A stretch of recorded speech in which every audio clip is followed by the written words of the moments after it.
Hello and welcome to Good Evening Britain, a Force for Good's weekly show coming to you live from our studios here in the heart of the great British city of Glasgow, with me, your host, Alistair McConnachie. We are broadcasting on all our digital platforms throughout the United Kingdom and across the world. We're bringing you quality, pro-UK comment and analysis every Wednesday from 7 until 8 p.m. on Facebook, on YouTube, on Twitter, and on TikTok. Folks, please do send in your greetings. Please tell us where you're coming from. Please say hello. Please send in your comments. Please send in your questions. We're looking forward to chatting with you in the next hour. At the bottom of the hour at 7:30, we have a favourite guest. It's Avellina Balestri, all the way from the USA, who is going to be talking us through more Scottish Loyalist history during the American Revolution, as they call it, or the American Rebellion, as the Brits call it. And looking forward to that. That's at the bottom of the hour. That's at 7:30 when we'll be speaking to Avellina. Before then, we're going to be reviewing our busy weekend of activism that we had. We're going to be looking forward to the 2026 Holyrood election and asking what is going to be the relevance and the consequences of the Reform Party standing at that. It's been getting quite a bit of press recently. And we're also going to be looking at a way to stop the boats, how Italy is doing it across the Mediterranean and how we could be doing it across the Channel. All of that is coming up very shortly. So let's begin the program straight away by looking at our activism at the weekend. Now, we had 2 street stalls in Glasgow on Saturday, which was a first for us, I'm pleased to say, always breaking boundaries, always pushing the boat out a bit more. 2 street stalls on the same day, both of them very successful. Let's flag up. Let's, talking about the flag, by the way, let's just look at the flag again. Hang on. Talking about this, somebody's just asked, what's this flag about? This is a new flag, which we've got in the office. We were donated by a kind supporter, 5 of these. We've already shifted 2 of them, and so we've got 3 left. And you can purchase this flag, which is a celebration of the Queen's 6 Jubilees from 1977 until 2022. And we've only got 3 of these left, folks. You can get them at forceforgood.uk/shop-1. Thank you to the person who donated these flags. Very, very helpful. So, yes, going back to our street stall, let's go through the pics one by one from the very top. And the very top one is, we had 6 folk out, 6 of the table team. That's 4 of them just as we were starting, and the 5th taking the photograph. Thank you very much. That's early on in Saturday morning in Argyle Street, obviously. And we were there for several hours, okay? And that's one of our table team there with a great top on that says, surprise, surprise, says it, Great Britain in red, white, and blue. Okay. And that is one of our classic t-shirts. Now, a few months ago, we improved the shirts by making the heart a lot bigger. And in fact, I'm wearing one of these at the moment. And to be directed to that shop that sells our t-shirts in a variety of colors, in red and in blue and in white and in other colors, then you need to go again to our shop, forceforgood.uk/shop-1, and you will be able to get that really, that's the scrolling along the bottom there. Scrolling along the bottom is our address. And okay, what you'll also see is my shirt is the red version, and you see how big the heart is, because we've got a big heart. We've all got big hearts here at A Force for Good, because unionists have big hearts. There we go. Some folk showing some interest. Very nice of the council to put up these flower baskets either side of our stall, wasn't it? Absolutely. Okay. And these were the two flags that we were flying. Obviously, we always fly our aforceforgood.uk flag. And because it was the Battle of Britain, not on Saturday, but the previous Saturday, it was Battle of Britain Day, we thought, well, you know what? It's still worth it to fly our cracking Battle of Britain flag.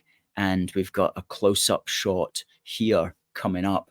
And again, you can get that at our shop, aforceforgood.uk/shop-1. And we've only got one left of that flag. Only one left, showing a hurricane and a Spitfire. And the words, never was so much owed by so many to so few. Powerful flag, powerful flag. Okay, that concludes those photographs. And so it was a long day of activism. And once again, I want to thank everybody who helped us and everybody who came up to the table, obviously. And we always got a lot of support. We always got a lot of love. Always lots of people saying that they love to see us, that they like what we offer, and that they just wish there was more of us. And we say, well, you know, everybody can do their bit. Everybody can help in whatever way that they think possible, whether it's just coming up and giving us a good morale boost like that, whether it's putting some money in the bucket, whether it's becoming a union supporter, whatever way you can, whatever way you think is best for you. Everybody's got their role to play, and everybody at A Force for Good plays it fantastically well. So thanks to the table team and to the team here at A Force for Good who keep this show on the road. Unlike the all under one banner people who announced 2 days ago that they were not going to have a march in Edinburgh after all. Back on the 21st of September, they announced that. They've got a little picture here. I think it was from the National. The National made the announcement that a pro-Scottish independence group has announced that there will be no march organised in Edinburgh this year. All under one banner said they have decided to take time to consider the organisation's plans for 2025.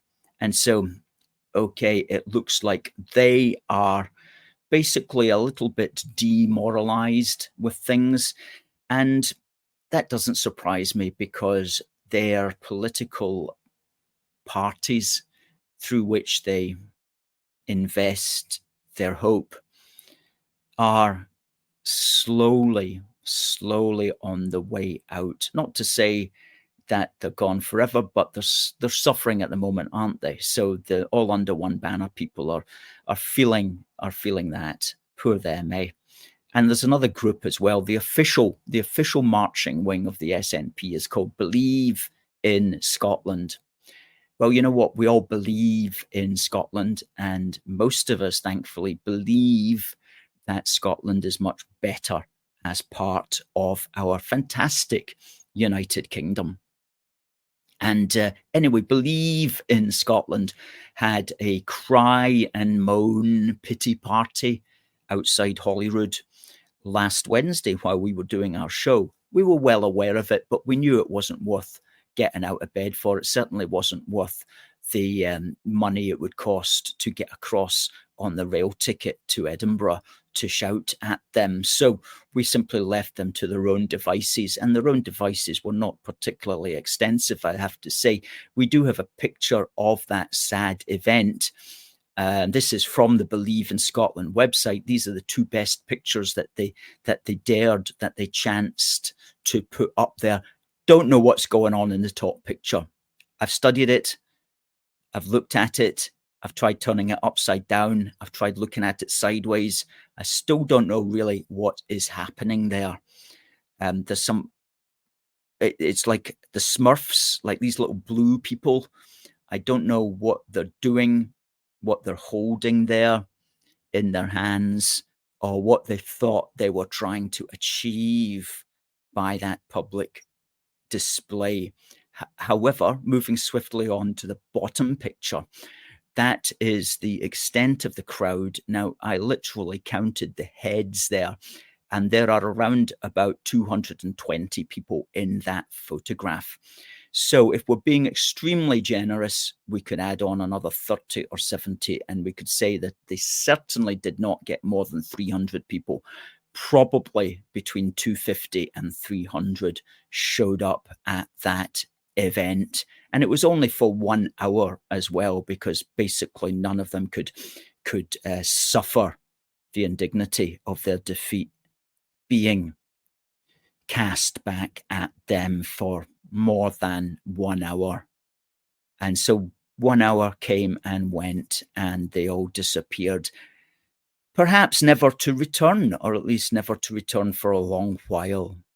Anyway, they'll probably be hanging about for quite a while, because their crowdfunder has done very well. And so they've got tens of thousands of pounds to put on these little displays for I should imagine, some time yet. Anyway, gone are the days when they could get 8,000 to 10,000 people marching down the Royal Mile. Now they can get between 250 to 300 to stand statically for 1 hour. So there you go. Too bad for them, really, at the end of the day. But hey, they brought it upon themselves. And they're all worried as well. They're all worried about what's going to happen in 2026, because they fear that Labour are going to win. Well, quite frankly, I don't think that they need to fear that too much, because 2026 is going to be a very interesting election. Probably what will happen is that really nobody wins it. And one of the reasons why nobody is going to win it is because of the entrance of this new party called Reform UK. Now, I should quickly say, our organisation doesn't support any particular party, but we do look at the Scottish political situation, and we do make predictions and considerations about what is going to happen. And what we believe is going to happen is that Labour will lose votes to Reform. The SNP will lose votes to Labour, and they might even lose some votes to Reform, because at the end of the day, Reform's main message is to stop immigration, or at least severely reduce it. And there are SNP members who do not want the country to be taken over by foreigners. And so they are going to lose votes to Reform. Everybody's going to lose votes, and the Tories especially will also lose votes to Reform. So it's going to be very interesting. Before I go down the Reform route, though, let's have a look at some of your comments.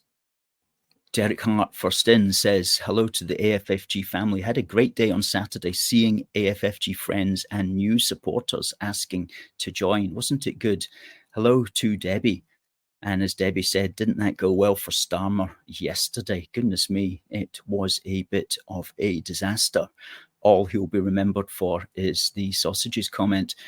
Oksana says hi, and Paul says hi. And Melissa says yay, and the highlight of the week for sure.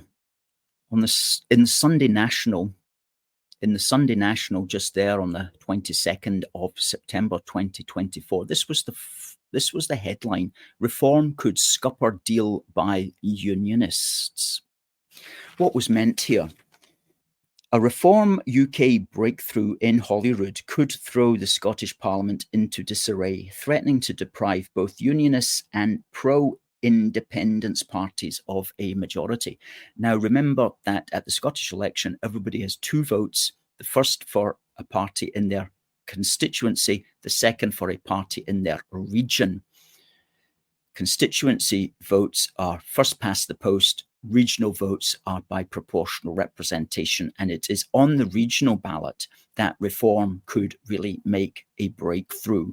If they were to get the percentage that they got at the general election just passed, then they would get at least one candidate in every region. So that would be 8 MSPs, and that would certainly cause problems, because it would deprive, that candidate may come in at the expense of an SNP candidate, or a Green candidate, or a Labour or Tory candidate. So Reform is threatening all of these parties, because the final candidate elected in each region is likely to displace a candidate from one of the main parties. And that will then mean that the SNP, for example, won't necessarily have a ruling majority. It could fall that the Labour people don't have a ruling majority, and that coalitions are going to have to be formed if there is to be a quote-unquote government. And Professor Curtis here has been contacted about it. And Curtis told the Sunday National, quote, "The problem of Reform for Labour is this: it's not necessarily how many votes or even seats they might take off them. Well, that is actually a problem. It's that Reform are going to be regarded by Labour as uncoalitionable." I've never seen that phrase written down, uncoalitionable, which means that if there are Reform candidates elected, Labour won't want to do a coalition with them. Well, more pity for Labour then. Labour are just putting themselves out of government then. If by doing a coalition with Reform, they could get a majority, Labour are still not going to do that. According to Professor Curtis, maybe things will change nearer the time. But that looks like the situation at the moment. Would the SNP do a coalition with Reform in order to achieve government? Well, that's very unlikely indeed. In fact, and here's a bit of a worry, it's more likely that the SNP and Labour together would do a coalition. And that's already been suggested, and it's being suggested in this article. Or it may be that Labour, Lib Dems and Tories together will somehow do a coalition to keep SNP, Greens and Reform out. But what it is saying is that Reform is very much the fox in the henhouse. And that's the kind of parties and that's the kind of chaos that we quite like to see, especially if it causes problems for the SNP and especially if it causes problems for the Labour, Lib Dem, Greens and Tories, none of whom have spoken up properly in Scotland against mass immigration, against the small boats and against resettling the fraudulent asylum seekers here in Scotland. So they'll all deserve what they get come 2026, no question about that. But one thing I think we can be pretty sure of is that there's not going to be an SNP majority, and it certainly won't be sufficient enough for them to try to call for a second referendum. Goodness me, we can't have that. So, talking about Reform's message, they had the conference at the weekend there, and an interesting interview emerged yesterday from Richard Tice. Let's run the Richard Tice interview right now. Just lasts for a minute. Law states that if they are actually drowning and they're in the water, if they're off their vessel. Maritime law says if they're in distress, if they're in danger. Read the treaty. I've read it. I know the clauses. I know the sentences. So every migrant on a small boat falls into that category. Absolutely right. Of course. How many people have died this year? Literally died. Do you know?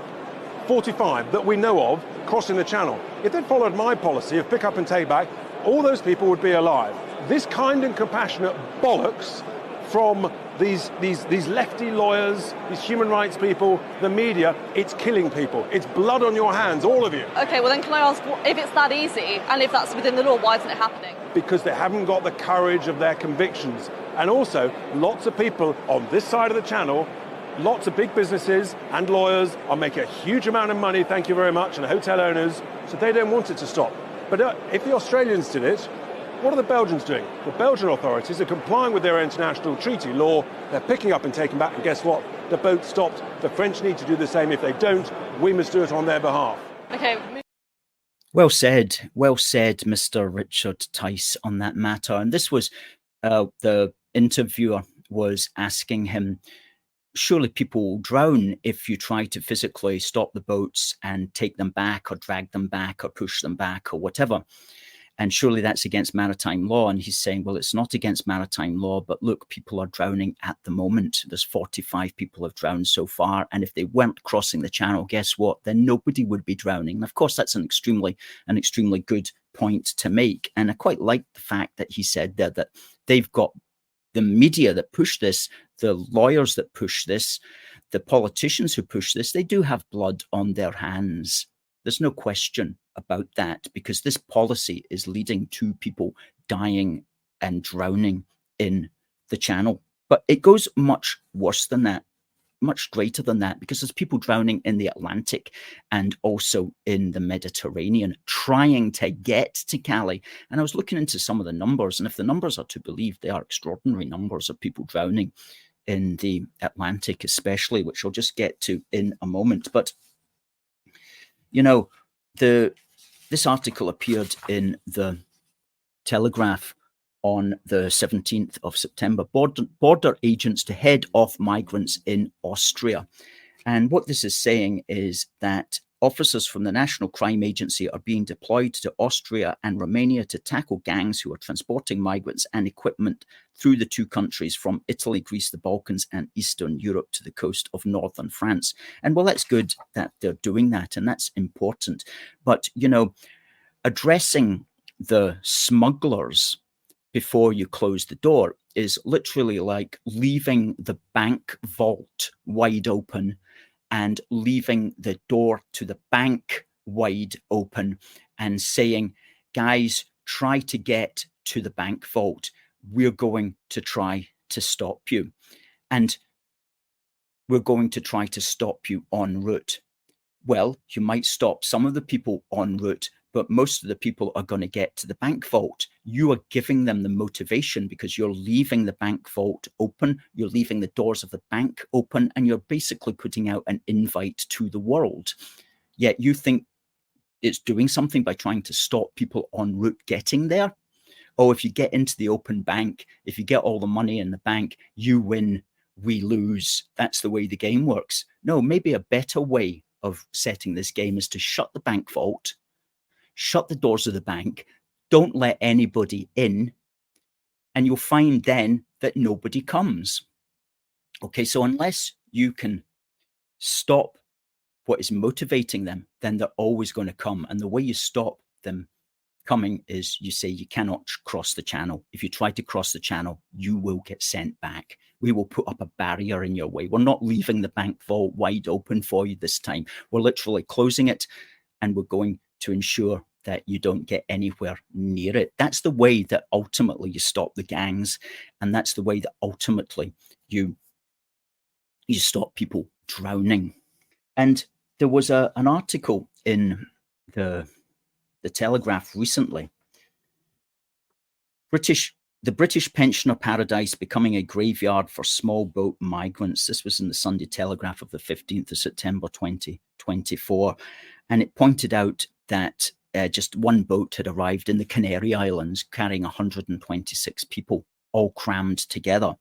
But it went on to say some 47 boats like this one travelled or vanished without a trace in the first 5 months of this year, with every single passenger missing. Now, if that's 47 boats, each carrying approximately 126 people, that is 5,922 or 6,000 people who have died, drowned, gone missing, trying to get to the Canary Islands. Okay? They're trying to get to the Canary Islands so that they can get into Europe, so that they can get to Calais, so that they can then cross the English Channel. Okay, so Richard Tice was quite right to point out the 45 people who are drowning in the Channel this year. But there's at least 6,000 people, we believe, have drowned in the first 5 months of this year, trying to get to the Canary Islands in order to many of them eventually get to Calais. And that's not including the people crossing the Mediterranean as well. How many are drowning there? So there is really blood on the politicians' hands because they are leaving the bank vault open. They are encouraging people to come here when they could turn it back. And yeah, turning it back would initially be a little bit chaotic. Initially, some people might even drown, God forbid, in some kind of chaos. But a politician that stood this out would know that in the long term, you're actually going to be keeping people safe. Now, I'm just going to talk for 5 minutes more. What we'll do is we'll make sure we still speak to our guest for the requisite 25 minutes. But the point that I want to finish on is this. Dame Angela Eagle, the Minister for Border Security, said the UK could not turn back boats without the agreement of France. And the French themselves argue that any interception without the permission of the migrants breaches maritime law because to do so would put their safety at risk. And that's forcing back migrant boats, not an option, says Minister, from the Daily Telegraph of the 18th. However, Italy is forcing back migrant boats. As this chap, Tony Smith, former Director General of the UK's Border Force, pointed out in the Daily Telegraph of the 16th of September. He says here, he points out, Italy and the EU have for years been paying Libya to clamp down on migrant boats. It's not just a Maloney initiative. In August 2017, Italy and the EU put in place a deal to train the Libyan Coast Guard to intercept boats and return migrants to Libya. It has proved effective but controversial, because of the various human rights groups and all that kind of carry on. But one thing is clear, he says, as far as the EU is concerned, it's okay to intercept migrant boats heading for the EU from North Africa and return them, whether they like it or not. But it's not okay to intercept migrant boats from France and return them there. Even though the relative safety of returns to France pales into insignificance when compared with returns to Tunisia and Libya. The fact is the EU should stop pretending that maritime interdiction and returns of UK-bound boats to France is not an option. Rather, they should enter into immediate negotiations with us on joint patrols in the Channel and the safe return of all the migrants to France, regardless of who rescues them and where. Only then will we be able to break the smugglers' business model and ultimately save lives. Well said from Tony Smith here. European Union is pushing its mass migration problem in our direction. And we'll link to this article in the description box. Fantastic. Fantastic points that I wanted to make there. Somebody has to make them. Somebody has to make them. Now, we also, of course, have to deal with the legal points, the legal immigration as well. But the illegal immigration is something that we can easily get the public behind at this stage. And so it is important, Mr. Wolfenstein, to concentrate on the small boats, because that's a very obvious issue that people can deal with and know that is wrong. And once we get the country behind us on that, then we can look at the other elements at the same time as well, of course. But indeed, it's incredible, the huge numbers that are entering legally, and unacceptable as well. And that's another issue, of course, which we speak about all the time also. Now, folks, we have got Avellina Balestri coming on now. Some of you will know Avellina. She is an American historian and historical fiction novelist. And we're going to be speaking to Avellina about her work and about the Scots Loyalists who stood for King George III, because we love our British history. And people say to me, Alistair, why do you emphasize British history so much? And I quote to them the American poet Ed Dorn, who said, quote, "The courting of anxiety comes from a preoccupation with the future. There's no anxiety in the past. There are only lessons there. Knowledge of the past is the only thing that can reduce anxiety about the future." Close quote. Interesting. Folks, say hello to Avellina. Hello, Alistair. Thank you for having me on again. Thank you very much, Avellina, for coming back on. You're always a very welcome guest here with the AFFG family in Thank you so Glasgow. much. And you've been on several times over the past few years, and the last twice you have been speaking about various Scots Loyalists, by which we mean those people who supported Britain in its argument and in its battle with the 13 colonies. And perhaps for the sake of people who didn't see the first two programs with you, you can just bring us a little bit up to speed on what this is about. And before you do that, I should mention that you do have a book, a historical fiction book called All Ye That Pass By. And in that book, you weave together the stories of the people that you've been describing about. And you can get that book by simply searching on Amazon for All Ye That Pass By. Okay, cool. Well, bring us up to speed, Avellina. Sure. So the past two episodes, I discussed Major John Pitcairn, who was involved in the early sort of days, or if you will, eve of the American Revolution, kind of, introductory conflict that took place in the Boston area. He was the one who famously said, "Disperse ye rebels," at Lexington, and later at Concord he was involved.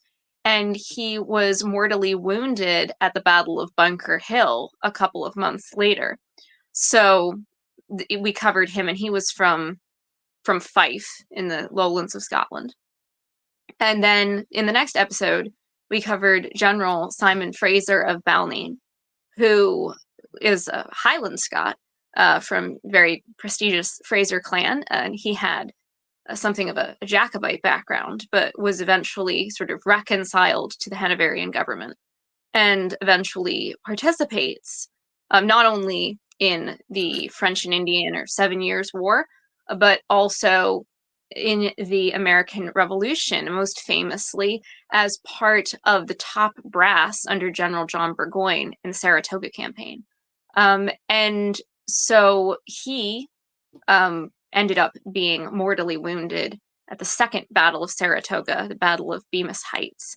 And so both of them were very noteworthy Scots who participated in the British Army in the American Revolution. I think many times people forget just how many Scots were involved in the British military. I mean, when you start to think about it, they really did punch above their weight in terms of so many aspects of British life post-Union. And in the American Revolution, they really were, very, very present there. And so I often think of a kind of triumvirate of figures.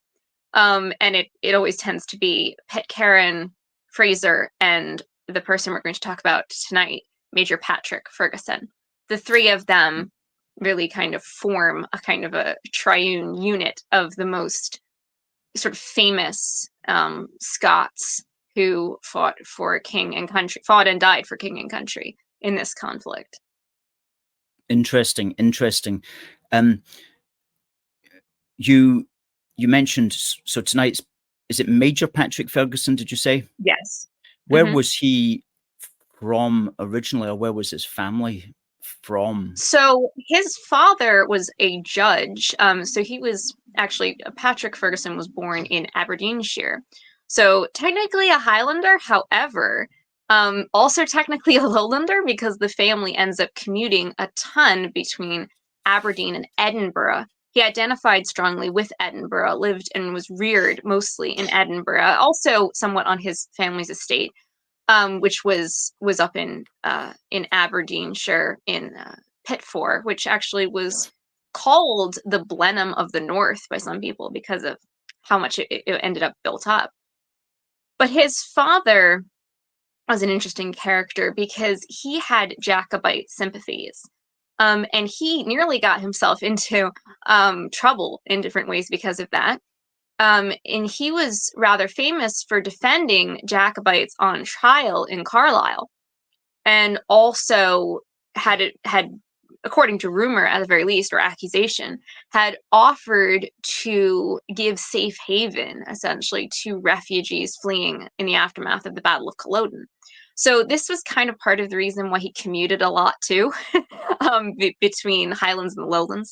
What you end up with is, yeah. Sorry to interrupt you, but is the reason, maybe you'll get to it, is the reason that the family moved to America is because he wasn't particularly favoured in Scotland by the authorities as a consequence of giving shelter to Jacobites after Culloden? Well, they didn't actually move to America. Sorry if I explained myself. No, you didn't. You didn't. Okay, they commuted between the Highlands and the Lowlands of Scotland. So they moved back and forth between Aberdeenshire and Edinburgh a lot. And he kind of dealt with different accusations of Jacobitism. He was a very pious Scottish Episcopalian, his dad, the judge, and had a chapel built at his estate and everything like that. And there was a certain layered complexity here of sort of different brands of Protestantism within Scotland. So you had the Calvinist Presbyterians, and you had the Scottish Episcopalians, were kind of like the Scottish Anglicans of sorts. And there was all sorts of layers to that as well. So within Scottish Episcopalianism, for example, you would have non-jurors who were loyal to the House of Stuart, and felt more akin to Catholics in many ways because they were more high church. And then you would have other Scottish Episcopalians who would indeed take the oaths, the test acts, etc., and so forth. So the dad sort of straddled that line for a while, but he eventually did actually take the oaths, and so forth. So he kind of secured his family that way. But he remained this very kind of, again, pious Episcopalian figure, which stood out from, the Kirk, the Church of Scotland, the Presbyterian end of things. So there was a lot of different ways in which he was sort of setting himself apart from certain groups of people, and he had to be careful with regards to how he presented himself. But he did actually gain quite a lot of renown and quite a lot of respect from people as a judge. So he had a good reputation by the end of everything was said and done. So switching around to our character here of Patrick Ferguson, his son. So something else that is going to be formative in young Patrick's life is the fact that his uncle, General James Murray, was one of the generals, the top brass generals under General James Wolfe at the capture of Quebec. So this was a real leg up for him in terms of getting a military career in his teens, because he had this uncle who was in a prestigious position in the military and who was very involved in Quebec in the aftermath of the actual conquest. So Ferguson, at a young age, gets in with the army, and he sees service in various locations in the course of his early career, including in mainland Europe, and in the Caribbean, and as kind of part of the home guard, if you were, in Britain, dealing with different riots and stuff like that would go down. But then at various points, he would get pulled out of service because of his chronically ill health. The poor kid had just terrible, repetitive health issues. And part of the worst of that was what we think now was a type of tuberculosis, but like bone tuberculosis. So he would have terrible situations with his leg that would become swollen and disfigured and break out in tumors, and it was really nasty stuff.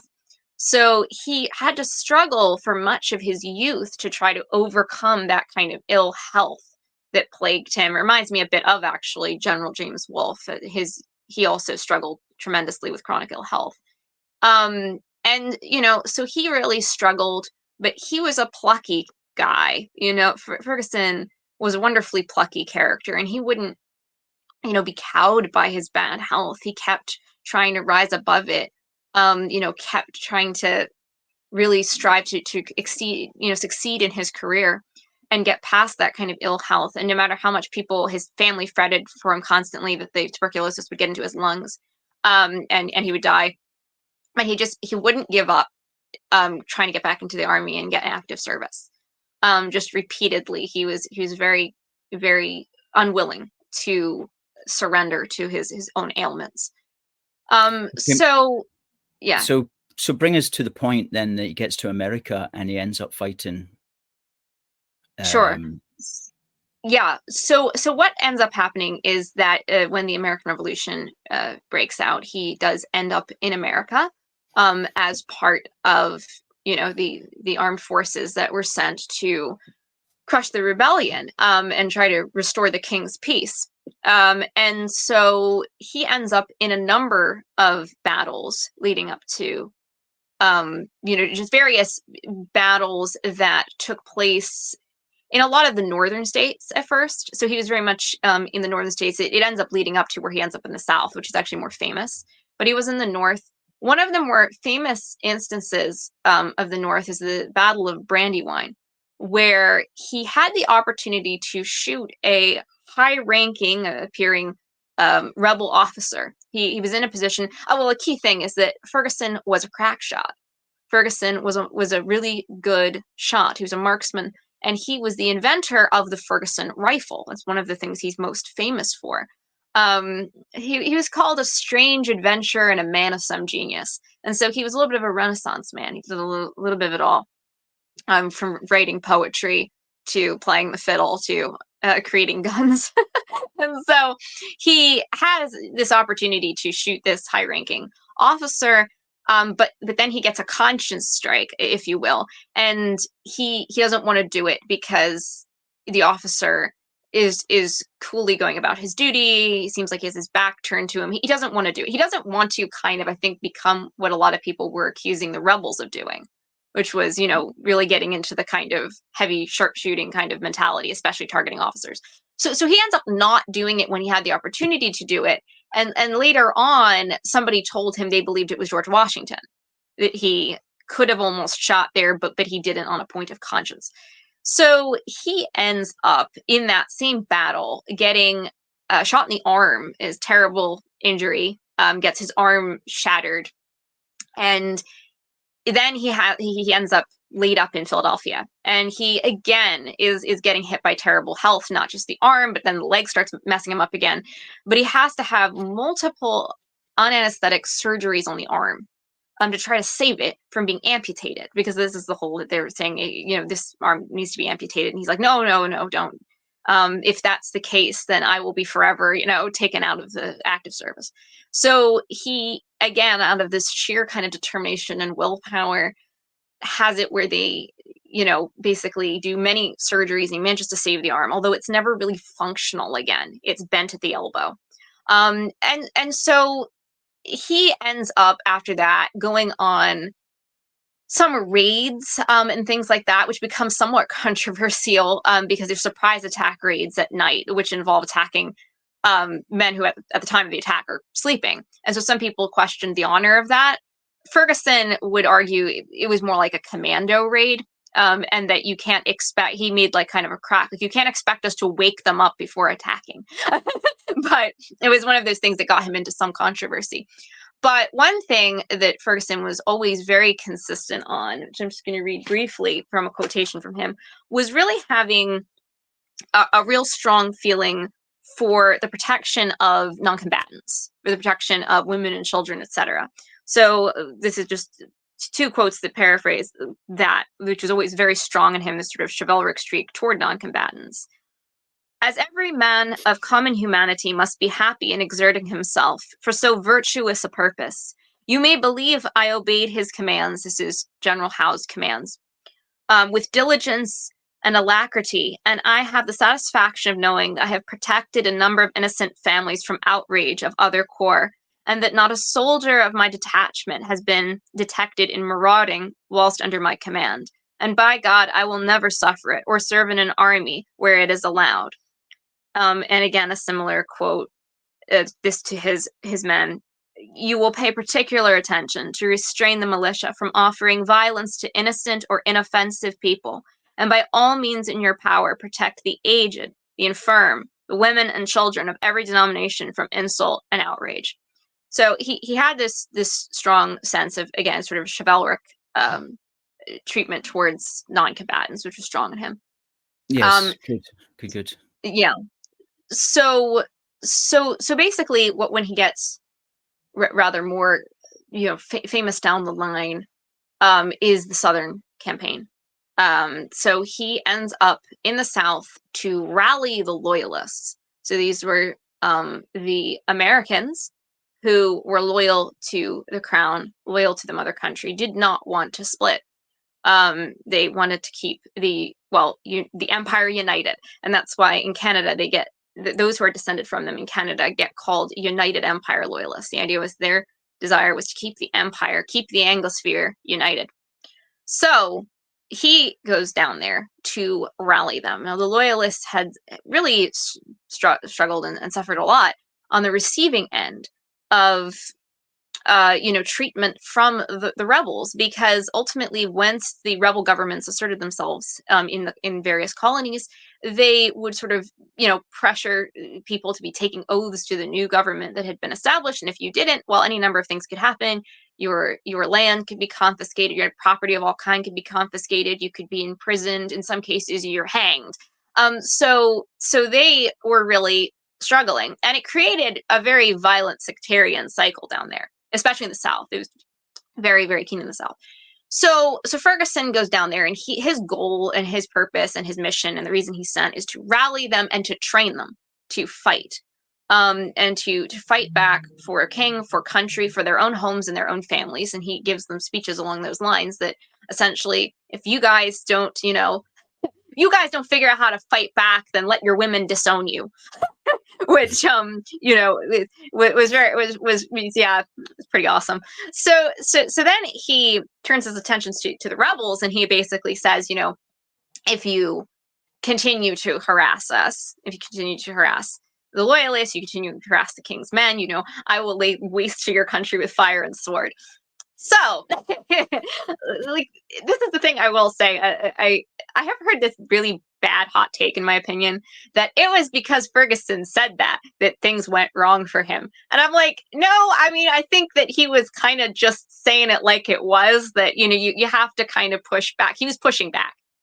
He was there to back his people, and his threats were in defense of his people. So I don't see anything wrong with that. Some people are kind of like, he brought it on himself. I'm like, well, he did exactly what I think was appropriate for someone who was trying to be a defender of, frankly, a defender of Americans who were down there, who needed a defender. But anyway, he could certainly be a bit cocksure at times and make some bad military move decisions. That's true. But at the same time, it was a situation where he needed to, in a way, show bravado in order to encourage his men, get his men willing to fight for themselves. So, you fast forward to the point of Kings Mountain. Battle of Kings Mountain is a situation where he faces off against what was known as the Over the Mountain Men, these patriot sort of militia forces, essentially, from over the mountain, who cross over to fight Ferguson and his Loyalists. The irony being that almost like loads of people on all sides of this thing are of Scottish ancestry. So many people kind of say this is like a Scot on Scot violence situation breaking out. It definitely was an American on American violence situation, very much so, Kings Mountain. Ferguson was one of the only British regulars to be on the mountain. It was very, very small pittance, basically, of actual British regulars involved here. Almost everyone was American Loyalist. And so you have this dramatic fight where Ferguson gets surrounded on the mountain. Even though he got the high point, he got basically still messed up, and ends up being kind of attacked from all sides. So he makes a grand show of it, though, still, even to the end, of riding around, breakneck speed, trying to encourage and rally his men, blowing on his silver signal whistle, which was like his kind of hallmark. and dressed in what I'm wearing right now, which is a plaid jacket over his uniform. And so he makes quite a thank you for whoever said lovely waistcoat. And then so he ends up getting kind of picked off, so to speak, because he's making such a scene of it. But when they try and when his men actually try to raise the white flag, he has a pretty good idea they're not going to get mercy. So he cuts the white flag down and he's like, no, we fight to the end. We're just going to get killed anyway.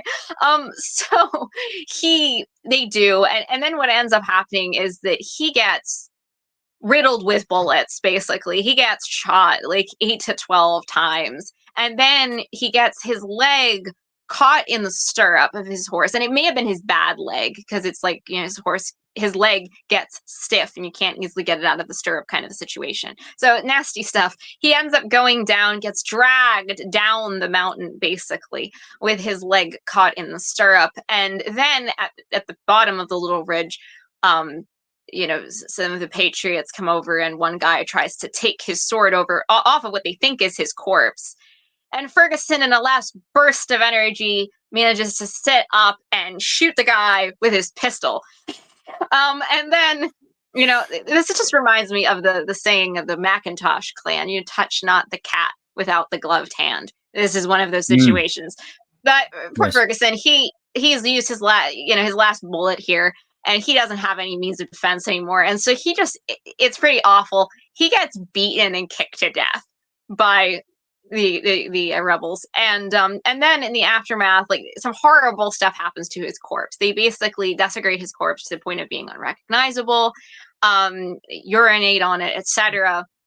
It's really nasty stuff happens, strip it.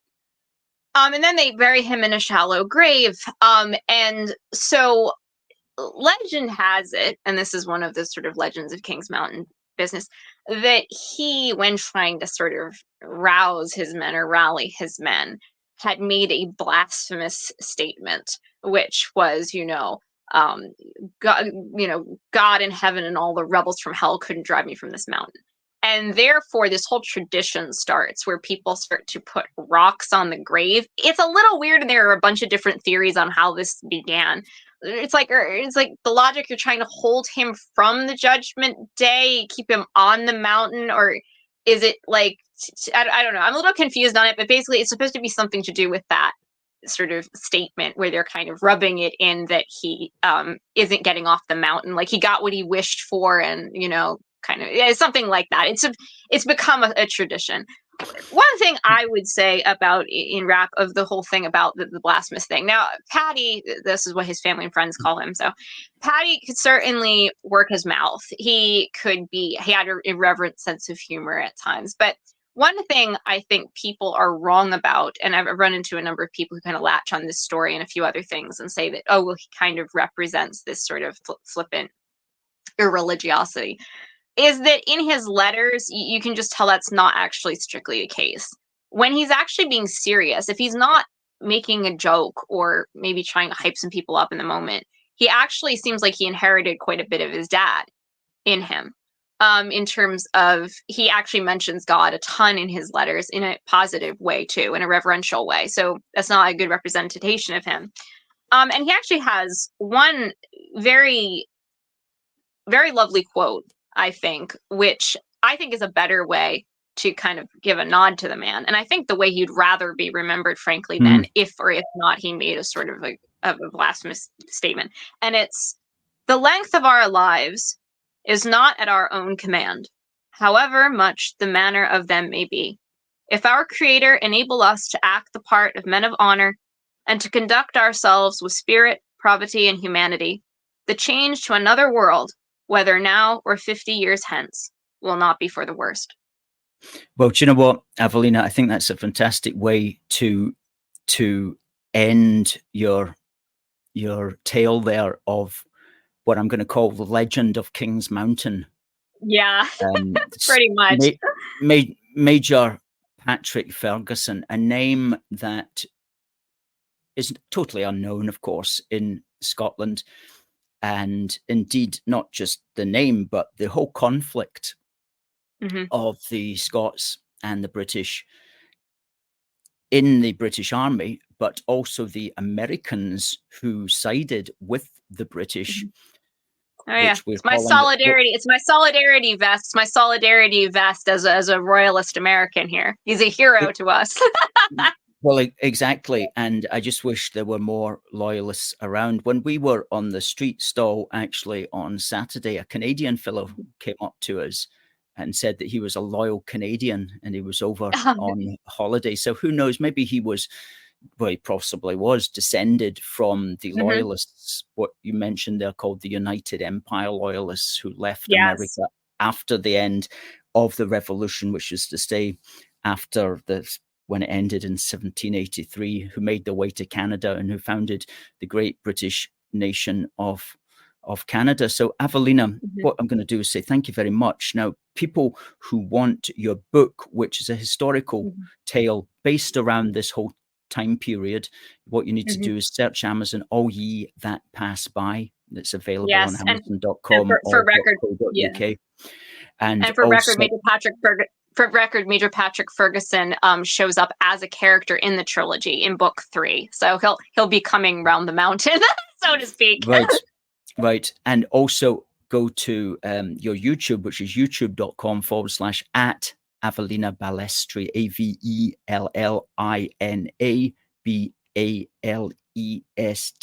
Balestri, for the benefit of the people listening to the audio podcast. So Avellina, thank you once more very much for your dissertation. You're the go-to historian, I think, for American loyalism.